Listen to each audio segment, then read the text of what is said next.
Hi guys, Mama Star Fox here. Another day, another vlog. I'm parked in my car waiting for my grandmother to come out so I can take her to the grocery store today, which I'll get into how that is kind of an anxiety trigger for me, but say hi, Athen. Hi. He was sleeping, but now he's not. Yeah, I wanted to get something very clear after my last video. I wanted to talk about breastfeeding and in as much detail as I possibly could put together because I didn't want anybody else to feel alone. Because I know when I started breastfeeding with my son, I felt like nobody really understood, and because everyone in my family and my friends either didn't have kids or didn't breastfeed their kids.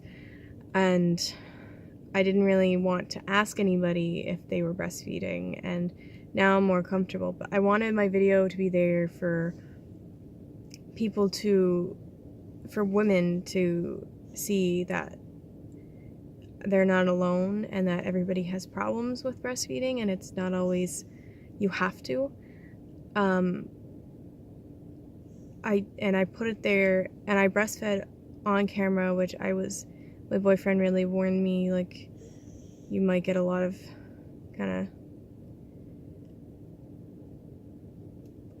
awkward comments and stuff, and I decided to do it with as much discreetness as I could because I wanted to normalize breastfeeding, because in public you see a lot of things on the internet about people doing it in public and people saying things to them or being really awkward, and around here where I live, somebody actually took someone's picture at the hospital when they were trying to breastfeed their baby, and that's a scary thing for us moms to have to go through, like when we're trying to feed our child, and it's very stressful. So please don't make it a sexual or weird thing when my whole point of the video was to try to normalize it and try to make women feel more comfortable about doing it and about talking about it and about helping other moms understand it and figure ways to do it in a better way. Because we shouldn't be afraid, or we shouldn't feel like we're gonna have to get into an awkward situation because we're feeding our child. Well, now that's off my chest, pun intended, I guess.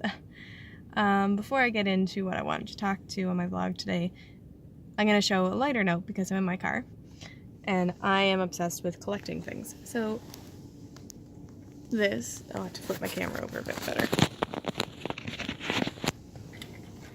This is my little collection of doohickeys in my car. This is my banana.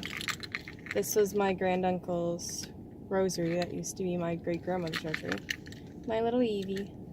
My Dean and Castiel, because me and my sister are major shippers of very different things. And also, my keys. My keychains are immense. I have Luna, the cat bust, and Totoro. I have Pascal, which represents for me my son because he loves Tangled as well. And Chihuahua from my friend Becca from when I was little. And Pikachu. And Bulbasaur. And Charmander. And Squirtle. Because me and my boyfriend love Pokemon, and me and my friend Sam are our thing when we first met, when we first started working, was Pikachu, and that's who I got that from. But yeah, I wanted to show you those are my interests, are weird anime, supernatural, Ghibli movies for sure, Sailor Moon, Pokemon, and one of my favorite Disney movies is Tangled. And so is his, because he loves music, and he loves the songs in it, and so do I. So, yeah, I wanted to do that, to do a little more introducing of myself, I guess. But I wanted to talk today about having, not just for anxiety and depression, not having just medication, that you also need a different type of support. You need to have some sort of person to either talk to if you can't afford a therapist, or if there's no availability of like people like social workers like I have. It's always good to have that neutral party to talk to and ask questions of and stuff. Even if they don't have anxiety and depression, they don't fully understand, it's still great from their knowledge standpoint with social workers and therapists, because they know it from the medical point of view. And it's great to find other people too who have anxiety and depression, but you got to be careful, because if it's like with me, like I'm doing these vlogs because I want people to understand what's working for me and maybe work for them, maybe contact and we can figure things out together type thing, and they know what I go through and everything. But because I know like people I know get into situations where they're people who haven't gotten diagnosed or aren't treating themselves in any way, and then they kind of get sucked in and it doesn't help them at all. Like I know that someone I know got in that situation, and it made their anxiety and their depression a lot worse because they were trying to fix their friend before they were fixing themselves. And I know fix is not the best word, but it's trying to help others before you help yourself. And I did that a lot too. Was when I had my symptoms and stuff, I didn't, like, all through my life, I didn't think how I felt wasn't what everybody else was feeling. I thought it was normal to be really, really anxious and have that anxiety and stress before a test, and to feel like you're going to throw up before you do a major thing and all that. And I didn't think it was bad enough, because to me, for some reason, I was under the belief that because I had a good life, because I had great supportive parents and a family and everything, that I shouldn't be depressed. And that's totally wrong.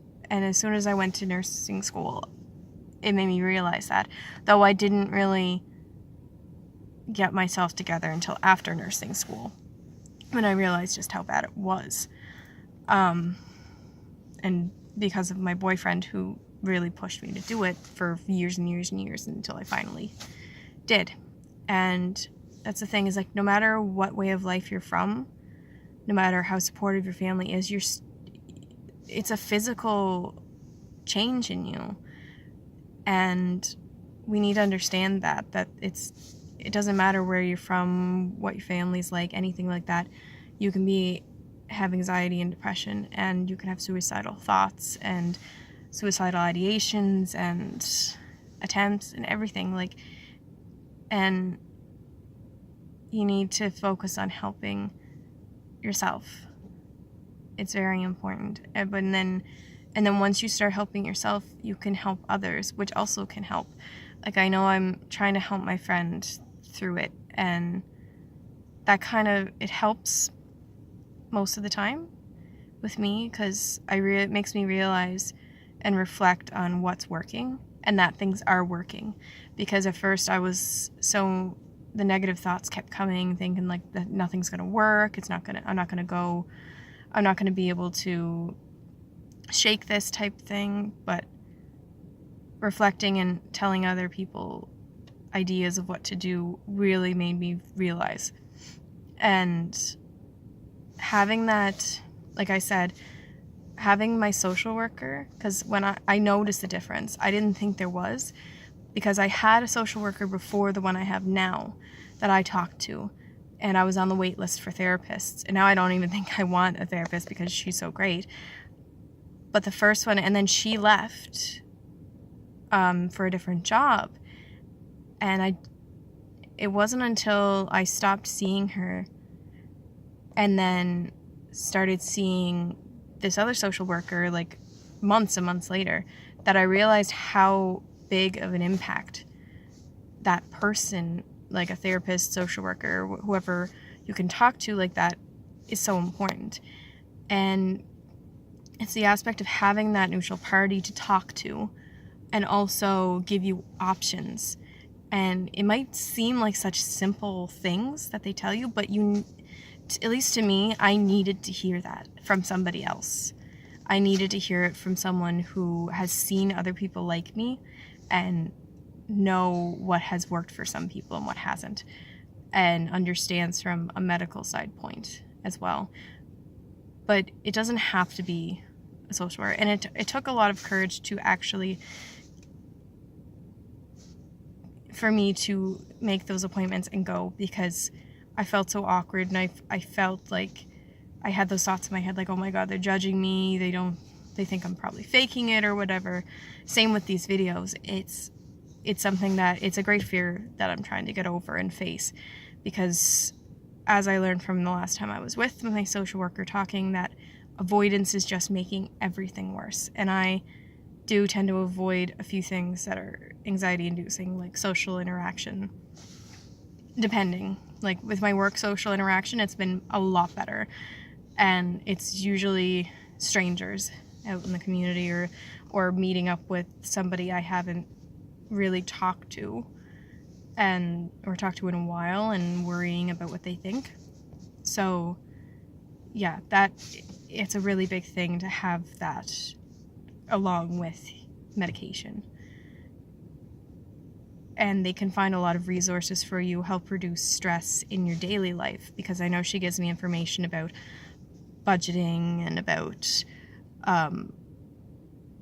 like things in the community that I can access and support that I can look into and everything. It's a great resource, social workers and therapists.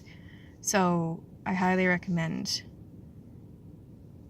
having somebody like that when you have, for any situation really, but especially for someone like me with anxiety and depression. It's really nice. Yeah, that's really what I wanted to talk about today. So yeah, sorry to kind of rush through things, but have a good day. Mama Star Fox out.